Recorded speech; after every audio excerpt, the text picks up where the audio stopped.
આજે ફરી ગાંધીધામ મહાનગરપાલિકામાં કમિશનર સાહેબ જોડે મળવા માટે આવ્યા હતા. આદિપુર જીઆઈડીસી વિસ્તારમાં જે દબાણના નામે, વિકાસના નામે ગરીબોના ઘર તોડવામાં આવી રહ્યા છે, એ સંદર્ભે કમિશનર સાહેબ જોડે ચર્ચા કરવા ગયો તો કમિશનર સાહેબનો જે સ્વભાવ હતો અને જે સ્વભાવ હતો, ખરેખર એમનામાં માનવતા જેવી એક પણ લક્ષણ નથી.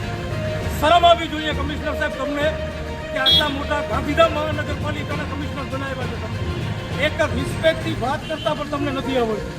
કાયદો કાયદો કાયદો કાયદો આ દેશની જનતા માટે હોય, કાયદો માત્ર તમારા માટે નથી.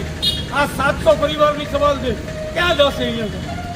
આજે 60 વર્ષથી એ લોકો ત્યારે ક્યાં ગયા હતા? તમે એને રહેવા માટે દીધું, એમને પાણી દીધું, એમને ગટર આપી, એમના સરકારે સંડાસ બાથરૂમ બનાવીને આપ્યા. આ સરકારી ગ્રાન્ટમાંથી જ આવ્યું, આ કોઈ ઉપરથી નથી આવી ગયું.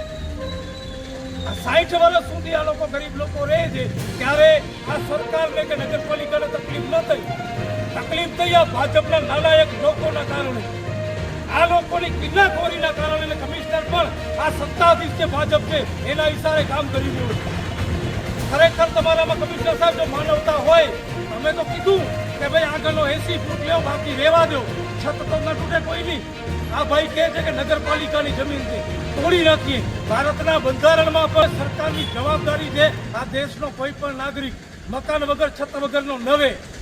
પણ આવી નાલાયક સરકાર હોય અને આવા ધારાસભ્યો હોય તો આવું તમારું જે આજે આદિપુરમાં તૂટે છે, કાલે સુંદરપુર તૂટશે, પછી મહેશ્વરીનગર તૂટશે. યાદ રાખી લેજો અને જાગો, મરી જશો.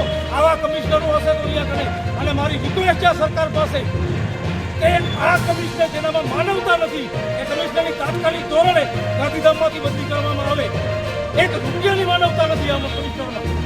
શરમ આવી જોઈએ કમિશનર સાહેબ. તમને ફરી કહું છું કે ટપ્પણીયા લઈ રહ્યા તને બેસી જશો અને પછી જે કરવું હોય કરી લેજો. હવે અમે જોઈએ છીએ અને દેશ ગરીબ લોકોથી બને છે. વિકાસ ગરીબોના ઘર તોડીને ક્યારે ન થાય. આ હિન્દુઓ છે, આ પાકિસ્તાનથી નથી આવ્યા, આ બાંગ્લાદેશથી નથી આવ્યા, આ દેશના નાગરિક છે. કમસે કમ એમને છત તો આપો, પછી એમના તોડો મકાન તમે. શરમ આવી જોઈએ કમિશનર સાહેબ, તમને શરમ આવી જોઈએ.